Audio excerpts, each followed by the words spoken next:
I want to share this quote, and actually, there we go. I want to share this quote. It's one of my favorite theologians, Leonardo Boff. He wrote, he's Brazilian, and he wrote this beautiful. Has anyone heard about him before? He social justice, ecological fighter for the communities in Brazil and many other places, for the rights of the poor. He was actually silenced twice by the Vatican for his critiques to the church powers structures and for his alignment with the poor and the marginalized. This book, Cry of the Earth, Cry of the Poor, is evergreen in many ways. Although some of the data, of course, is outdated, the reality of what is presented in that book is truly part of the reality that we see today. And I would like to invite someone to read it. Human beings must feel that they are sons and daughters of the rainbow, those who translate this divine covenant with Gaia, the living superorganism, and with all the beings existing and living on it, with new relationships of kindness, compassion, cosmic solidarity, and deep reverence for the mystery that each one bears and reveals. Only then will there be integral liberation of the human being and of earth. And rather than the cry of the poor and the cry of the earth, there will be common celebration of the redeemed and the free, human beings in their own house on our good, great, and bountiful Mother Earth. Amen. This is the vision. Not just survival, but restoration. Not just recovery after disaster, but wholeness for people, for the planet, and for the generations to come. So to the question, why this title? Because when the earth cries out is more than just a theme. It is a theological invitation that we receive, an ecological challenge, a justice-driven calling. This is about more than just carbon or climate charts. The reality is about people, communities, creation. It is about our responsibility as people of faith to answer the cries we hear with presence, with hope, and with faithful action. And as we begin this workshop, I would like to invite you to hold to this question in your heart and your mind. What does it mean for you, for us as a community, faith communities, to respond to the earth's cry with justice, compassion, and humility? Because God has shown us what is good, says the Bible. Let's do justice, let's love mercy, and let's walk humbly with our God on the earth that groans, that grieves, and that still hopes. So PDA is Presbyterian Disaster Assistance, is the emergency and refugee ministry of the Presbyterian Church. Our mission is to witness the healing of love of Christ through caring for communities adversely affected, both internationally and national. And we are able to do that work through a great group of people who serve in different offices, both in the national, international, as well as the migration accompanying ministry and the storytelling ministry, or the area of counter stories. And we're going to be sharing a little bit of that and how you can connect and how the church, how you are doing work in communities all over the world in serving those who are affected by disaster. And one of the things that we recognize is how things have been changing, how things have been different in our communities. And the invitation during this time is also for you to think about, where have you seen the healing love of Christ after disasters in your own community or in different places? How you have seen the love of God in places where they have been impacted by disaster. You can visit our website, pcusa.org/PDA, and you can learn more about the work that we do and the different ministries that PDA has, that you all have as part of the church, and the ways that we work in different communities. We work through local partners. We work through presbyteries who invite us to work in after a disaster, who invite us to do deployments of our teams. We work with local organizations internationally who are the ones who know and understand the situation in their own communities and who are better prepared to be able to respond in their own context and who have the trust of the people. And the question here is why is it necessary to connect creation care with disaster response? The reality is that many disasters, floods, droughts, wildfires, hurricanes, are intensified by environmental degradation. That's the reality. Climate change has created many of these situations. Deforestation, pollution, and rising global temperatures increase vulnerability in our planet. Creation care is not optional. It's not something we can opt and decide if we're going to do it or not. It is disaster prevention. When we plant trees, protect wetlands, or reduce emissions, we are strengthening the world's natural defense. When we ignore creation's limits, we invite disaster to happen in our communities. My question maybe to you this afternoon is what environmental changes have you seen in your communities over the past decade? What things have changed in your environment, in your community in the last 10 years? Okay. The tornado alley has shifted. Mm-hmm. Yeah. A lot more floodings in places where you had never seen floodings, maybe.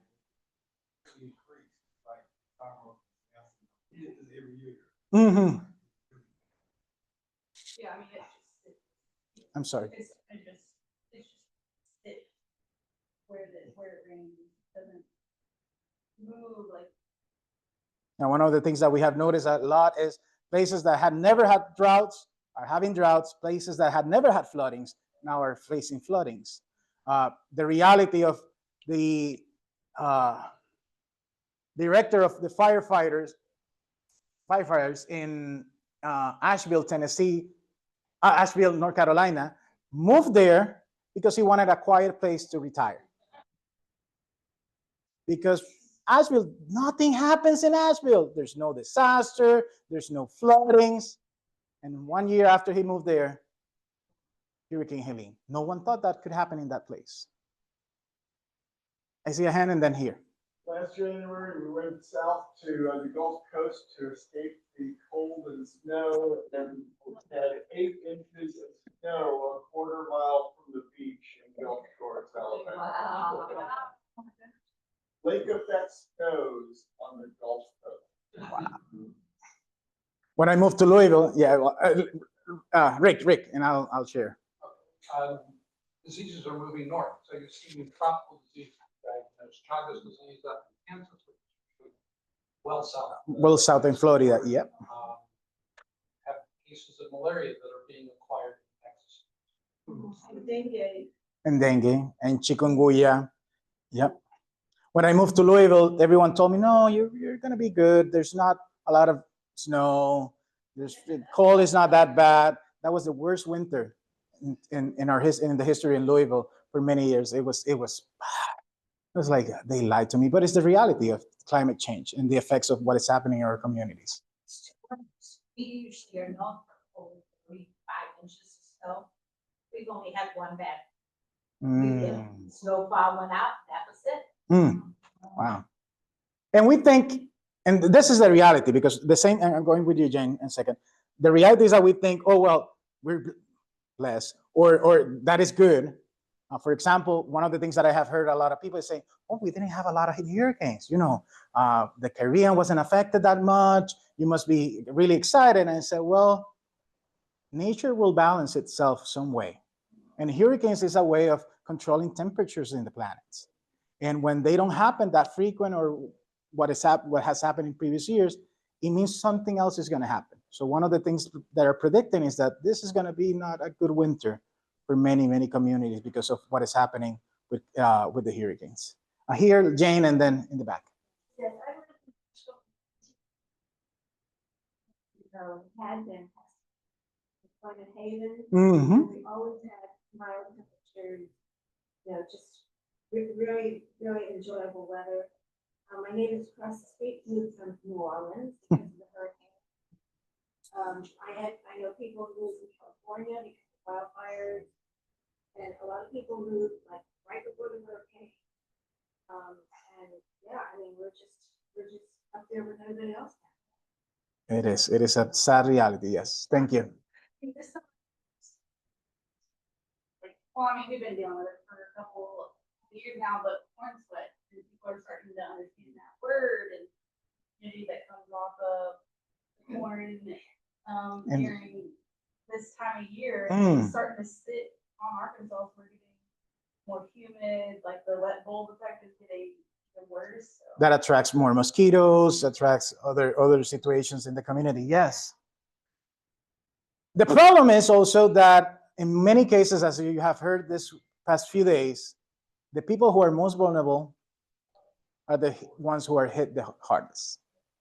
And that's one of the things that we see in every community.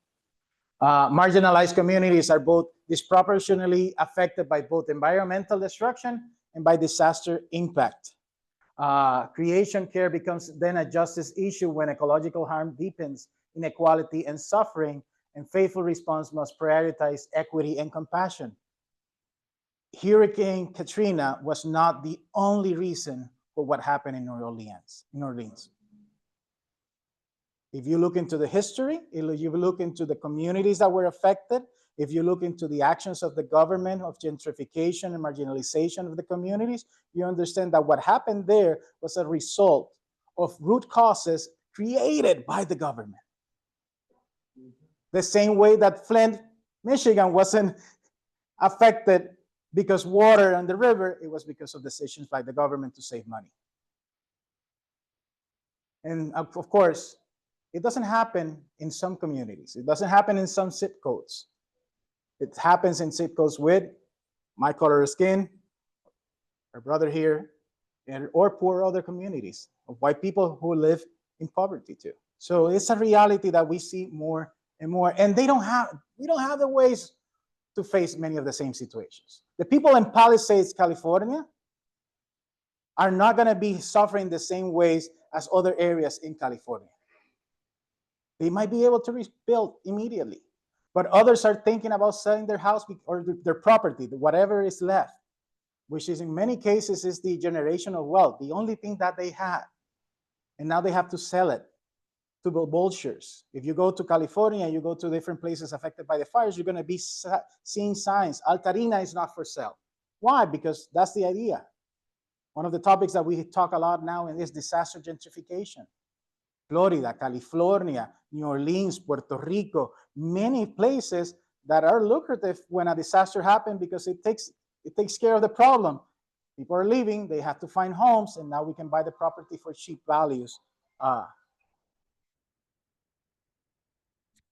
Also, we have to understand that prevention and preparedness go hand to hand. Healthy ecosystems act as God's early warning systems. Wetlands absorb floodwaters. Forests stabilize hillsides. Coral reefs calm storm surges. And when those things are not there, then we ask the question, why is this happening? Why this community is now flooded? Well, because the river used to pass through there before, and you decided that the river wasn't going through there, and Earth reclaims its space. Investing in sustainable practices, renewable energy, responsible agriculture builds resilience before the storms arrives. Creation care is proactive disaster ministry. When we care for creation, when we attend to creation, then we mitigate the effects of disasters in those communities. It is preaching with our hands before we need to comfort with our hearts. Also, recovery must be sustainable. After every storm, there is the temptation to rebuild quickly and cheaply. That's the problem. That's the idea. I don't know how many times I've been in planes going to a disaster area, and it's full of people that I know represent construction companies that are ready to start building with materials that are still wet from the storms, that are not effective, but they're cheap as easy to access. And people buy it because they don't have other options. Because when your home is destroyed and you only are getting 60% of the value to rebuild, you don't have other options if you don't have money saved. When insurance are leaving most of the places that are prone to disaster and are not providing insurance to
storms, hurricanes. Geophysicals is earthquakes. They also have a climatology. Climatological, it's, let me remember, try to remember, because every organization uses different terms. Political. Meteorology. That's a good question. Change of rain, Is it that extreme causes famine. One is, yes, one is Yeah. regarding to the climate changes that have happened, and one is just due to, it's different figures. If this is a European chart, I'm gonna check on that. Okay, for you. Try to remember that one.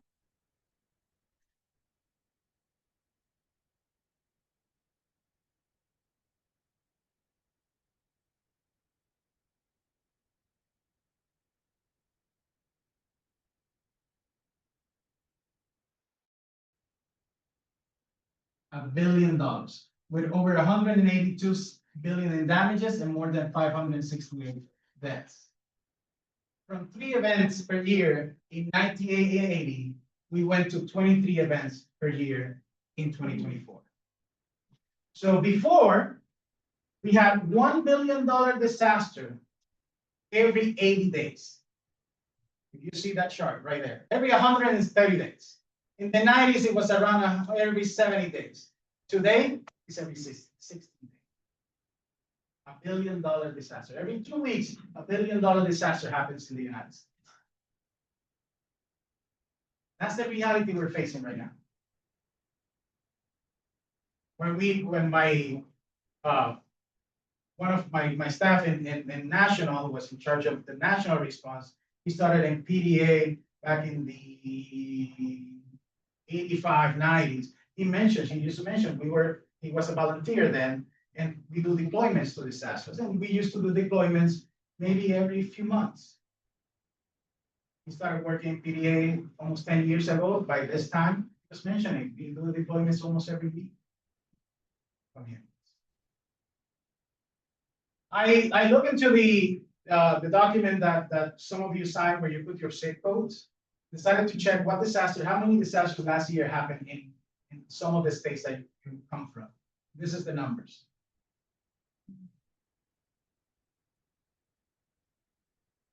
Texas, $21 billion disasters happened last year.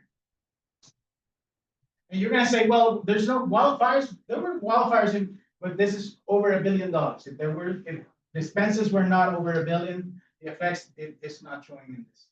The interesting thing, this is a document provided by NOAA. And if you go to the website now, and you look into the information, it will say, due to federal cuts, this information is just until May of 2025. There's not gonna be additional information. There's no research work being done on what is the effects that is happening. They used to have every month information about the disasters and statistics about how it affected. It clearly says you cannot look for that information. Federal budget cuts led the National Oceanic and Atmospheric Administration's NOAA National Centers You're spying on us.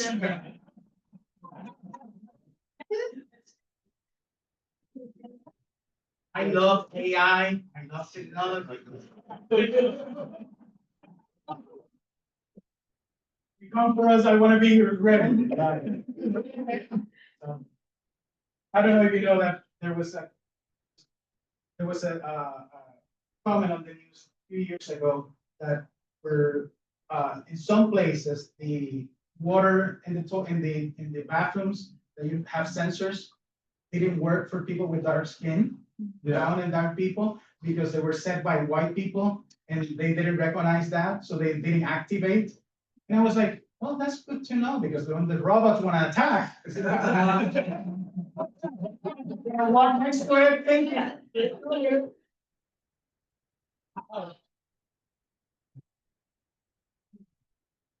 Was a Trevor Noah Joy, love it.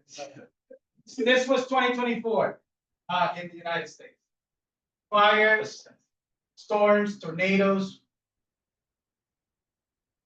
Someone mentioned the tornado alley. Tornado alley.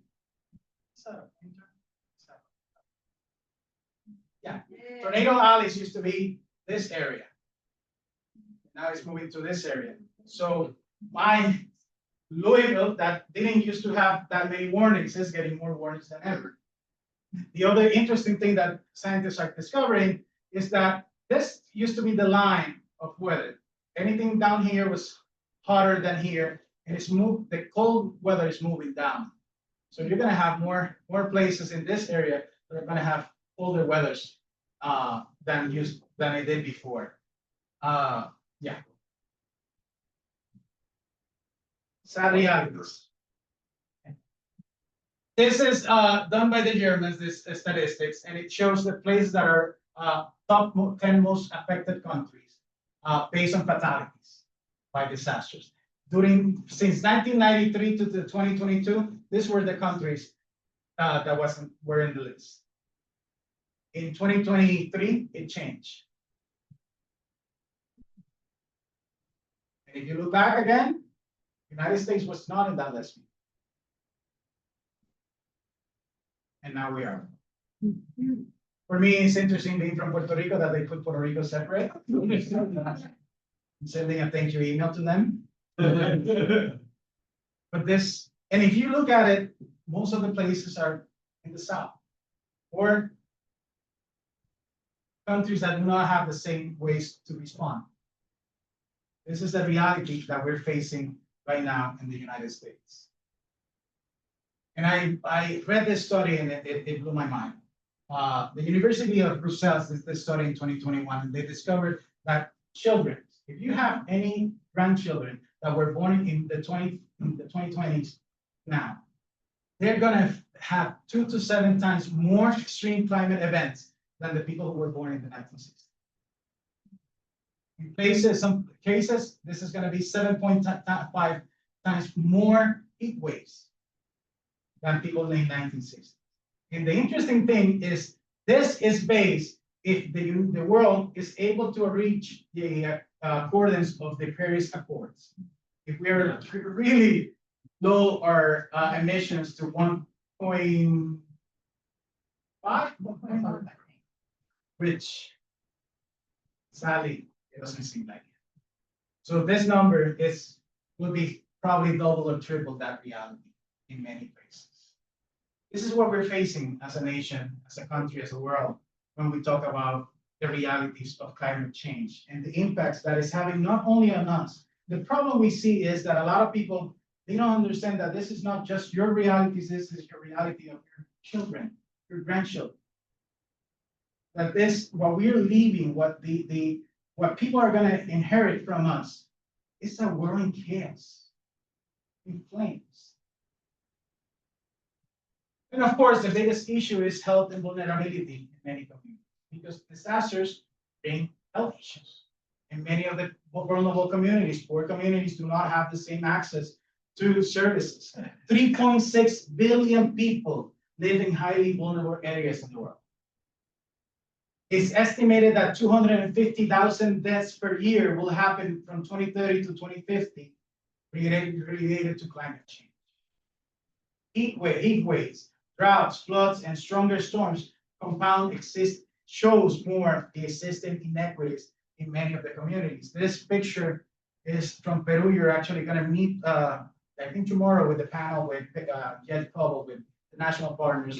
Jed Cobble, we visited this community in July, and this is at the end of River Chillon in Peru. And all of that you see there is not sand, it's trash.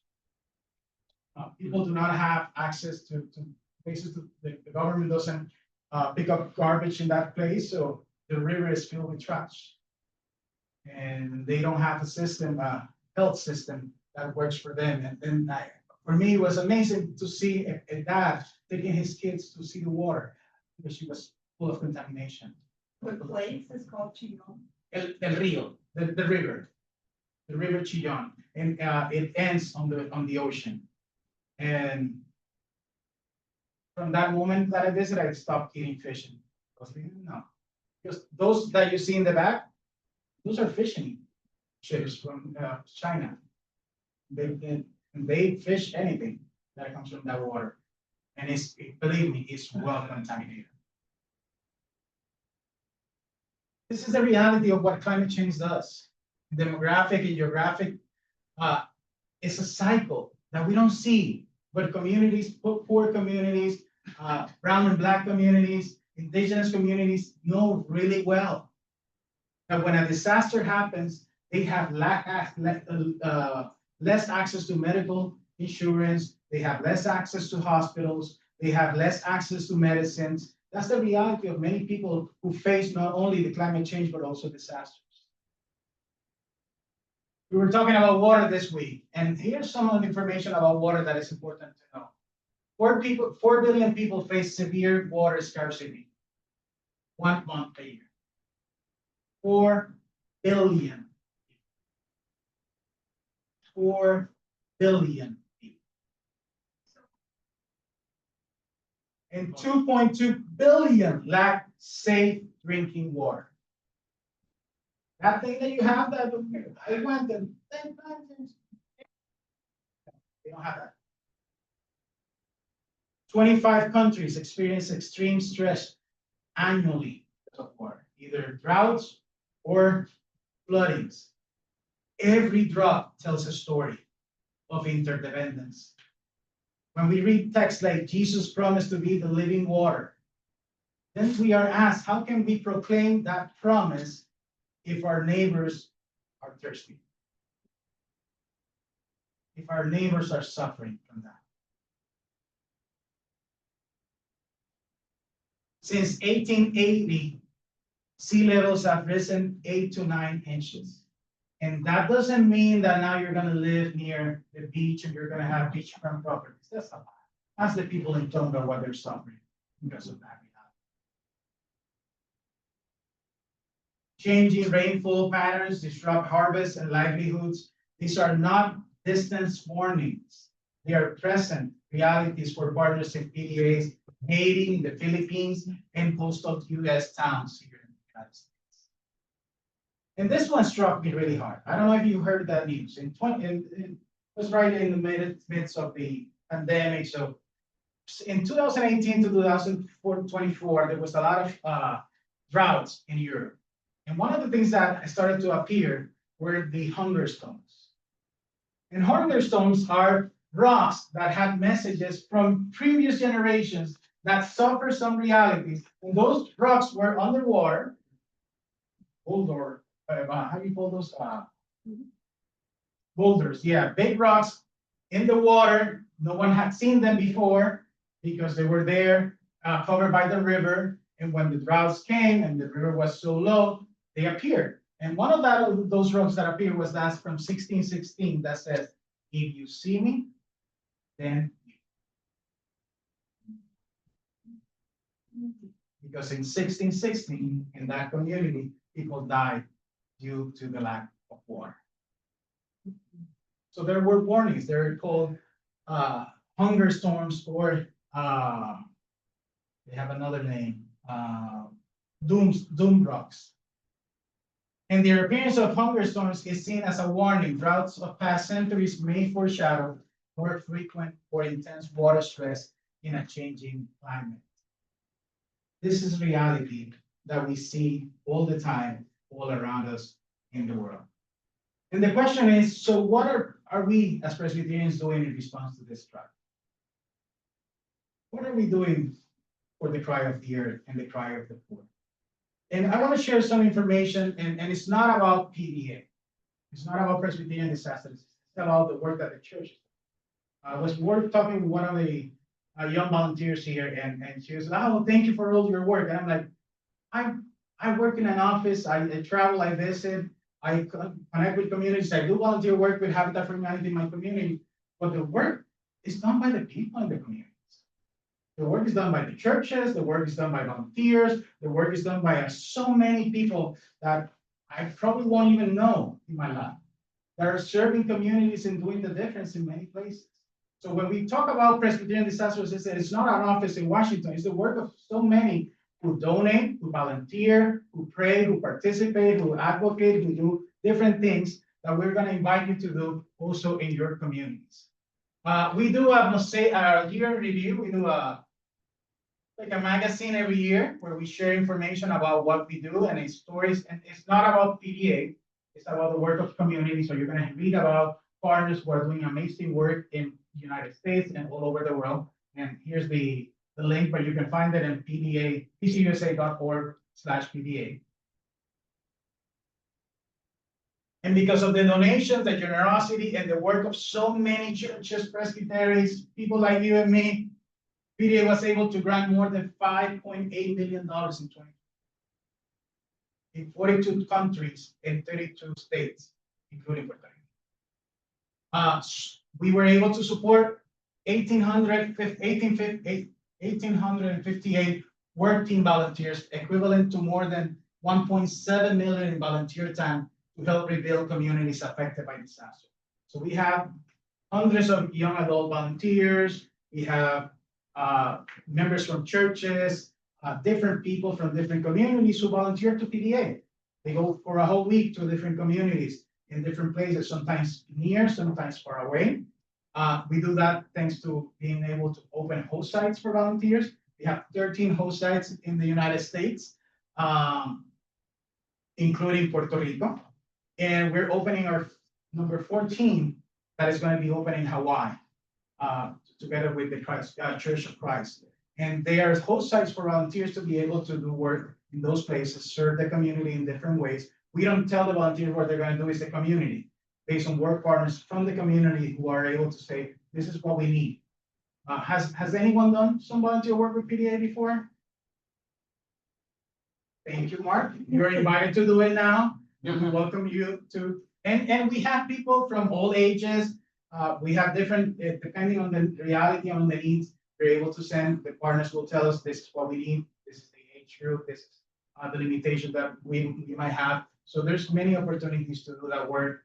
We do, as I mentioned before, Migration Accompanied Ministries. Actually, PDA was formed in 1947 after the Second World War because of the refugee crisis that was created because of that. And that's the reason that Presbyterian at that time it had a different name, and it was to serve the communities, the refugees that were coming to the United States. And the work has changed in some ways, but we continue to serve migrants in different ways with partners, with Presbyterian organizations in the United States and all over the world. And we'll share a little bit more of that. And we have been able to collect and distribute 89,000 gifts of the heart kits and blankets. And you know where those are stored? Right here. Right here in Ferncliff. We have a partnership with CWS and Ferncliff, and they have a warehouse where they have volunteers who check and make and sort everything that is received. We have kits that are for children who lost everything and they need materials for school. We have hygiene kits for families. We have buckets with clean materials for gut and mud, different different materials. And those are sent by churches who are participating in that. And that is a wonderful way, because you have churches that would say, well, I cannot send a team. You don't have maybe the ways to do it, or the people who are able to do it, but we have a way to collect materials, put them in a bucket and send them to this place, and they're used. We, again, 89,000, almost 90,000 of those kids were sent to different communities after a disaster. You don't know the impact that it has in a family. And they're able to receive a kit for their children, to be able to go back to school and backpack and school materials that they needed. Now they don't have to buy it because it was provided by us. We also do, and every half of the year, we do a report, and that shares about the work that we have done during the past 6 months.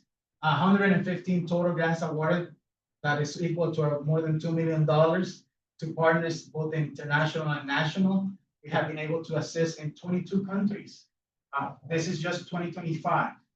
And we have sent over 1,300 volunteers, and we have also sent part of our NRTs. We have a group of people, a wonderful group of people, they're called NRTs, National Response Teams. And these people are trained during the late years, and they're deployed to communities after a disaster happens. And they're volunteers, they serve through PDA for many years, and they do different type of jobs. They accompany communities after a disaster. They would help the presbyteries identify the needs of the community. They would work with donations. They were assist and with the Red Cross and other organizations. They will give emotional spiritual care to the community and to leaders of the community, accompany pastors. There are many things that they do. We had one of our members who was asked to accompany families in Hawaii to identify bodies that were burned, and his job was to be there, presence, ministry of presence, to accompany the families in that situation. So there's amazing work that these people, our NRTs are doing, and we are always recruiting new volunteers.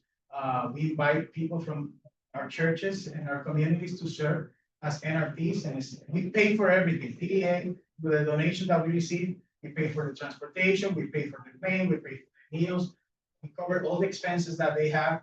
They just need to be able to provide the time that is needed to serve us. So if you want or you're interested, please reach out. We're more than welcome to invite you. Yeah? I just want to let people know that we have an opportunity to go to that disaster assistance center Yes. this afternoon, 2:30 to 3:30, and also for. And you're gonna be able to sort and check that the boxes and the pay packaging have all the materials that are needed. Yeah, then you will be taken there. International, the projects that we do have to do with climate change. Either the effects of climate change or prevention of the effects of climate change. Clean water projects in Haiti and Malawi.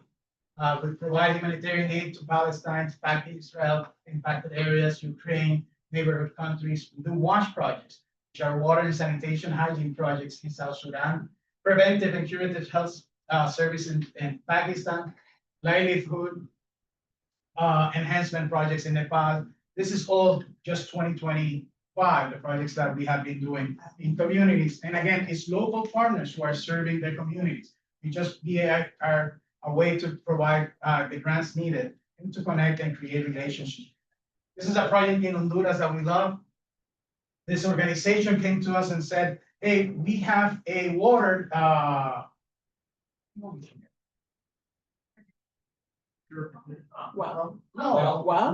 thank you. I forget that word. Well, a water well, but it's miles away.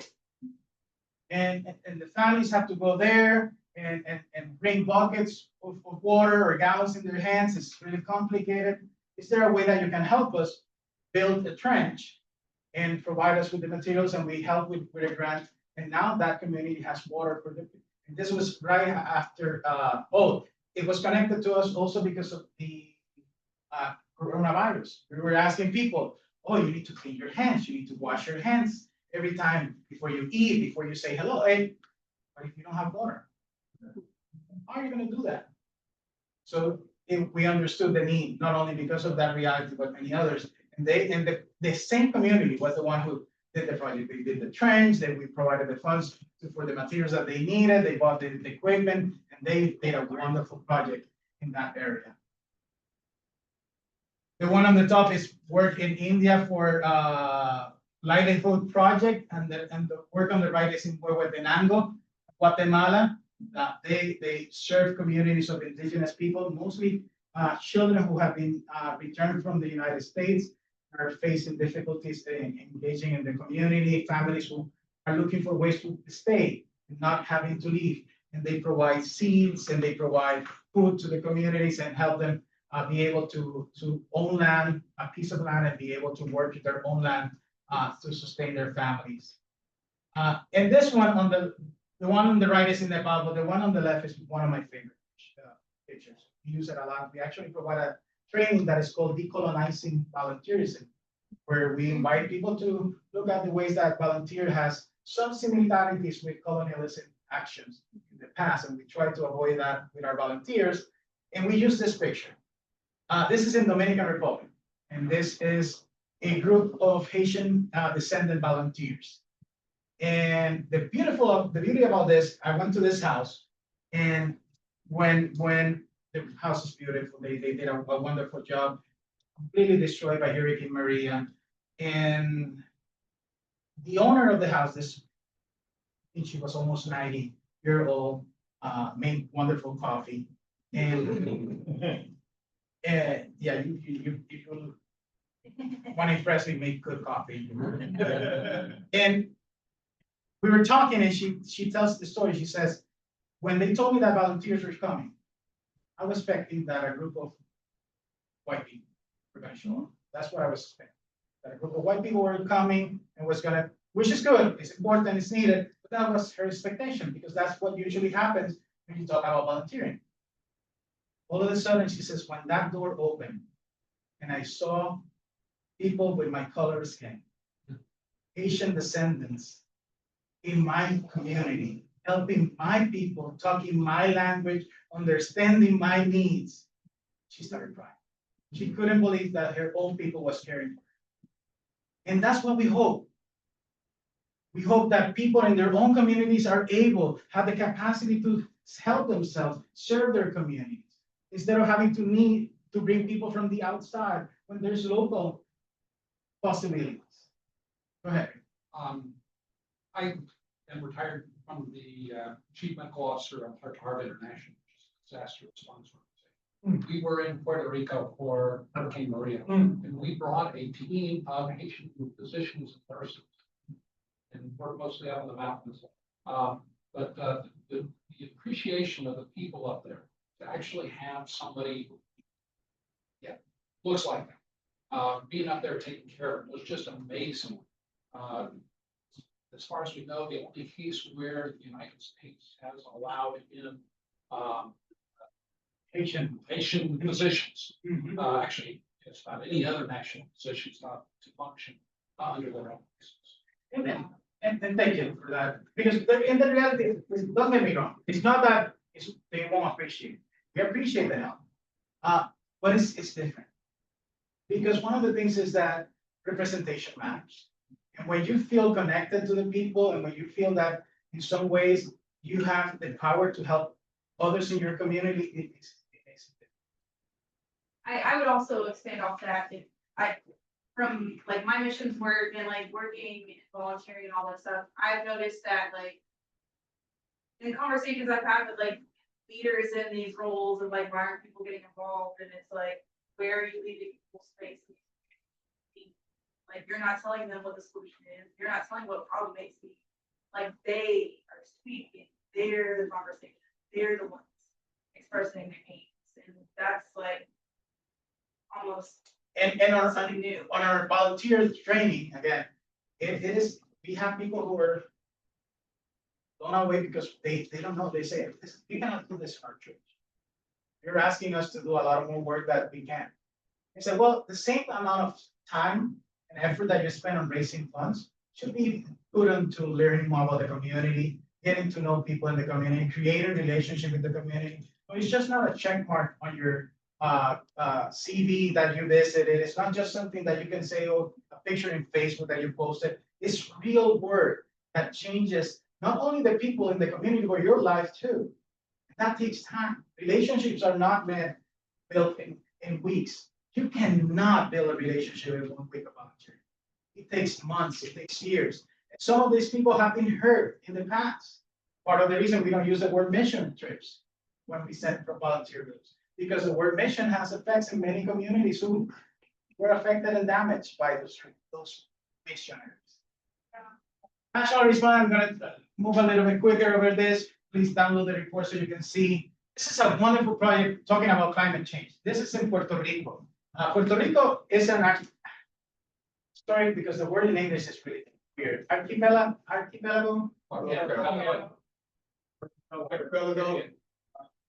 Use Spanish. Archipelago sounds so good. It's a number of islands. Actually, Old San Juan. You'll say, oh, I went to Puerto Rico. I said, where's Old San Juan? You say, oh, you went to the small island of Old San Juan because it's connected to bridges to Puerto Rico. It's not really a part of connected up to the island. It's multiple islands. And one of the islands is Vieques. Vieques was owned by the Navy for 60 years. Actually, the Presbyterian Church participated and created an overture that asked the government to take the Navy out of there because there were 60 years of bombing in that area, contaminated pollution. There's still bombs in many places, areas that you cannot visit. In a beautiful place, some of the best beaches in the world are in Vieques. 2 out of the 5 bioluminescent bays are in Vieques. Beautiful place. This organization is called Historical Society, Vieques Historical Society organization, and they do restore work. They serve the community. One of the things that happened in Hurricane Maria was that the island lost all communications. There was no way to communicate with the big island. There was no way to know. In my case, I spent 2 days without knowing how my mom was when Hurricane Maria happened because I was on the other side of the island. There was no way to go to San Juan to check on her. So what we did, we worked with the organization. We asked, what do you need? Okay, we need a resilience hub. So when this happens again, we're ready. We need a place where we can store water, where we can have electricity that is not connected to the power grid. We need radio communication systems that we can connect, and we need to help our beach, our shores be prepared for the next year. We said, okay, let's work on it. We gather funds, we work with partners, we gather other organizations, and we created a center in a school that was abandoned by the department, the government, and they allowed to use it. They built a resilience hub with solar panels, with water systems that filters the water from the rain, with a radio communication that not only serves the people in Vieques, but other islands, including Venezuela, where ships that get lost in the sea are able to get information from this system. And it's such a good system that they're able to send emails by radio communication. And they have a mangrove project where every summer they bring kids from the community to learn about this whole mantra, to learn about the ecological impact of their work, of the system, of doing work, of caring for the earth. And they raise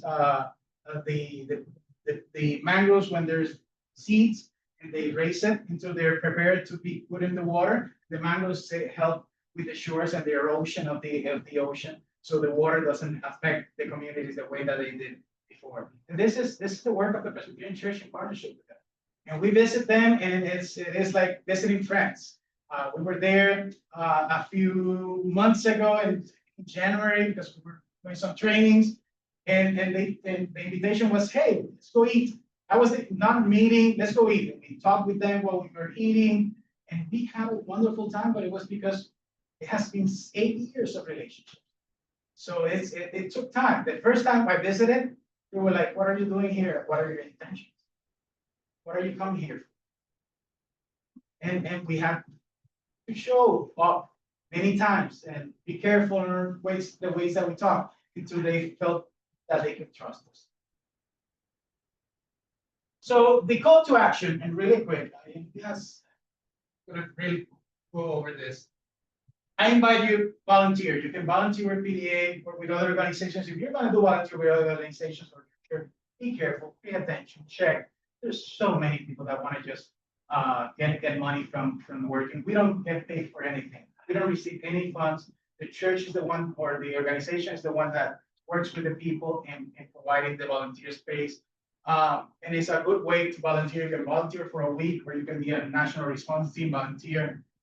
You can look for resources. Presbyterian Hunger Program has wonderful resources available on creation care.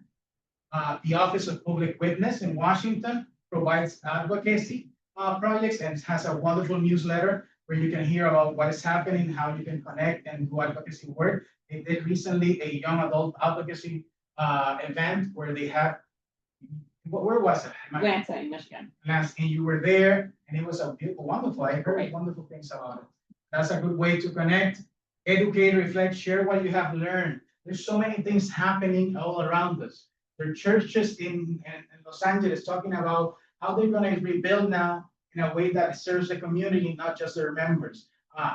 Building churches that now will become also affordable home for the community. There are programs in different places in the United States where churches are doing an impact. They're recognizing, we were talking about this, that either you change with climate change or you're left out. And we need that impact in the communities. We invite you to prepare locally. Preparing for disaster is a way. Who is the most vulnerable in the community? After a disaster, who is going to be suffering in your community that your church might have an impact? Children, elderly, people with disabilities. In a place where you have an alarm for a tornado or a tsunami, what happens with people who are difficult of hearing, have hearing problems. What happens to them? How do you attend to that community? Who is caring for them in your community? Sometimes we think about big projects, but sometimes the small projects that no one is doing has a lot of impact in communities that need it. And the last way we invite you to do is PDA also has a counter story ministry, which is produce documentaries. We have 6 documentaries already. You're gonna watch one tonight that is called Flint, the poisoning of an American city. And those documentaries are available free for churches to use in their own communities and be able to do screenings. But we also have them available on different platforms like Amazon Prime, Apple TV, and different places. Let me tell you this, PCUSA has around 1 million members. Flint, the documentary that you're gonna see tonight, has been watched by more than 15 million people. And it talks not about the work of the church, it talks of what is happening in that community, and it provides a platform for the community to be able to say, this is what happened. And other communities to see it and say, well, this might be happening here too. Because in the United States, Springs is not the only case. 10 years later, today, they just finished fixing most of the pipes in Flint, but the people are still scared, worried. And who were the ones who suffered again? The most vulnerable. And I want to share, so this is Evicting the American Dream. This is the newest documentary that PDA has created. We call it Counter Story Ministry because there's a story that's being shared. Oh, there's no way to fix housing problems in the United States. There's no way to fix the gun situation and the gun violence in the United States. There's no way of fixing the polluted rivers. That's out of my hand. And when we share these stories and we say, well, this organization is doing something. This church is doing something. There's other organizations, there's other places, there are other people who are involved in doing and creating change in their communities. So this is a counter story to what you have been hearing all around. And these are resources. The idea is that you watch it and you get outraged and you connect with communities. It's an invitation for churches, and churches have done it.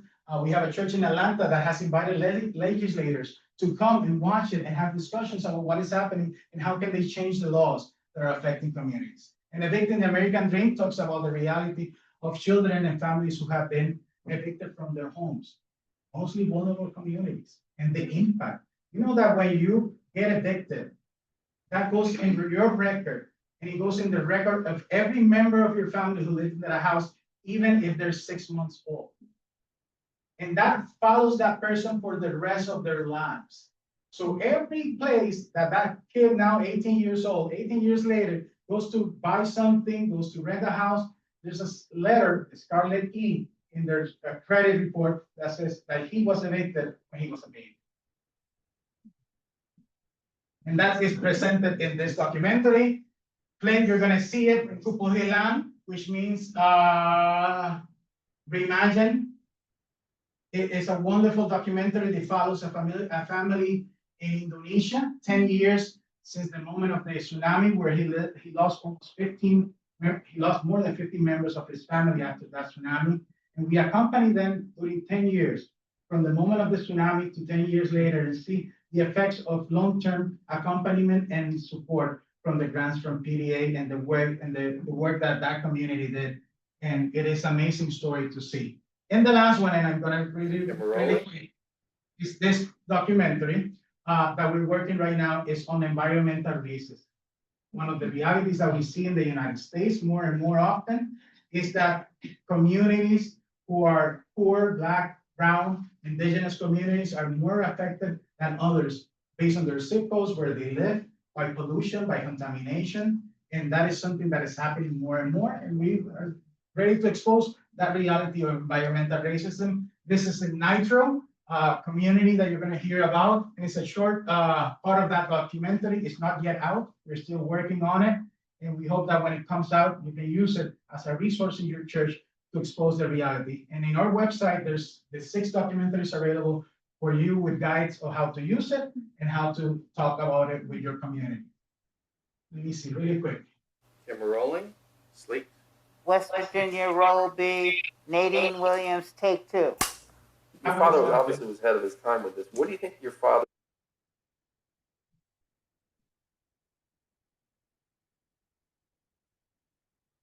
Yeah, try it now. Camera rolling. Sleep. West Virginia, roll B. Nadine Williams, take 2. Your father obviously was ahead of his time with this. What do you think your father saw that others didn't? Well, you know, that's a very interesting question. I remember my father saying, there are certain things that you must do if you're going to live in this part of West Virginia. But it's probably because he was a plumber and he saw what we didn't see. I lived in a World War I, they called them bungalows at that time. And I lived in it from the time I was born until the time I left home. My father literally moved our house 3 times because he did not want my life to be disrupted. Not knowing then what I know now about the house. In Nitro, where the house originally was, it just like went down into like a valley, so that Agent Orange was being sucked into the walls. I knew that anybody who lived in that house for any length of time, that they were living in a cesspool of chemicals. My aunt died, my mother died, then the house was sold to the Harrises. Mr. Harris died, Mrs. Harris died. It changed hands, but I do know that the person died. Everybody who lived in that house, who sat on the porch of that house drinking iced tea, watched Agent Orange be sprayed every day, died. Bring your loved one home and see the today agony of the suffering and of the pain, the disease that's caused from the chemicals. They've been doing it for decades. They've just been destroying our community. These chemical companies come into small communities like this, and they think that people are ignorant. And they're just backwards, they're just West Virginians, they're mountain people, they don't know anything. We can go and do whatever we want.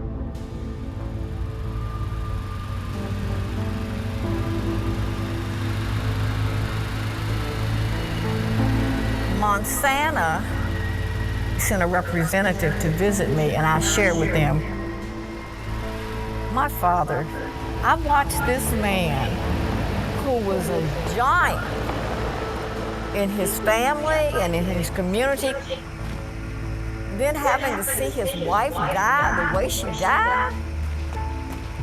I don't want your money.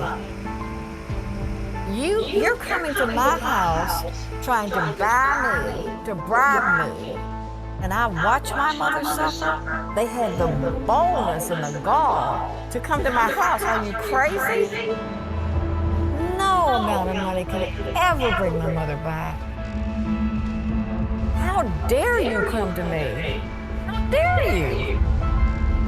That was an insult to me and to my family, not just to me.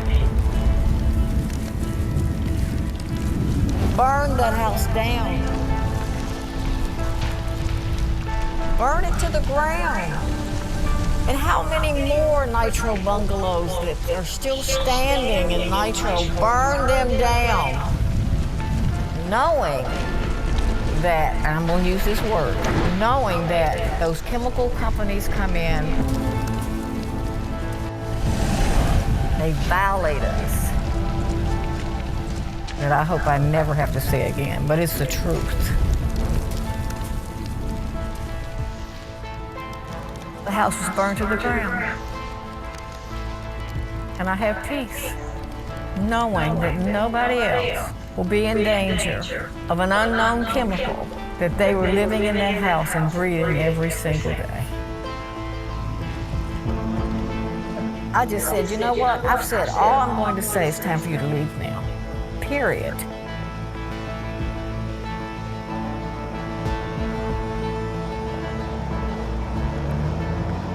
I wanted them to understand that mighty dollar does not bring back a life.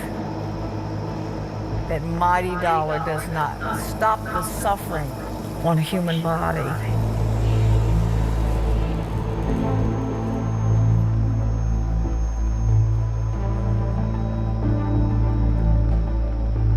Now, why am I here today having this interview? I think it's by divine order to release that pain, because there are things that I have spoken today that I have not spoken to, I don't think, to my children.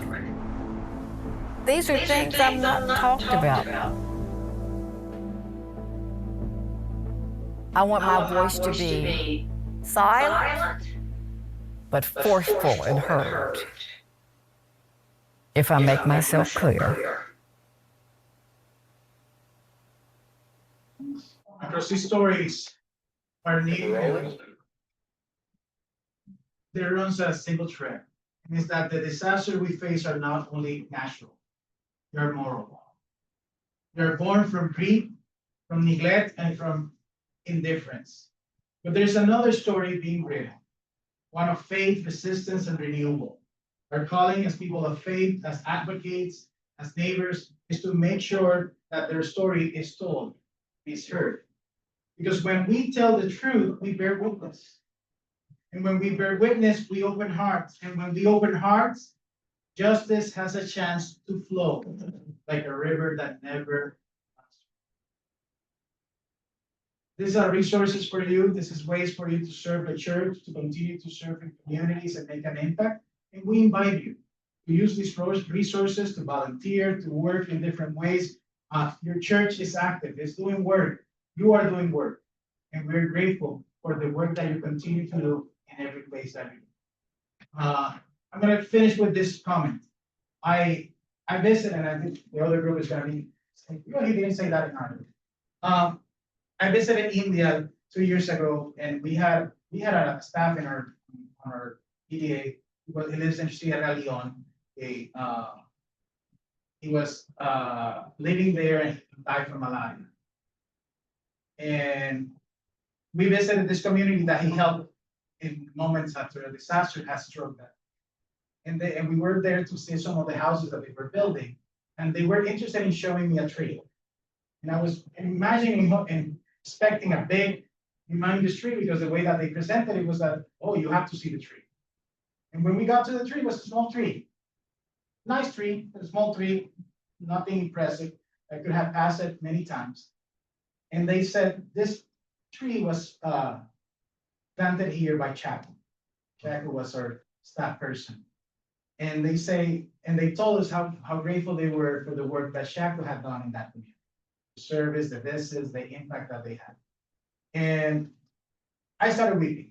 It hit me. Thinking that Chaco never saw that tree grow. Probably won't see the people who were shading under that tree or eating and being benefited from the fruits of that tree. The work that you do, the work that we do, might not have the recognition, the celebration. You might not know who you're impacting with your work. The seeds that you're planting now, the work that you're doing now, will have big impact in generations to come that you won't know. And by that, I'm thankful for your work. Thank you.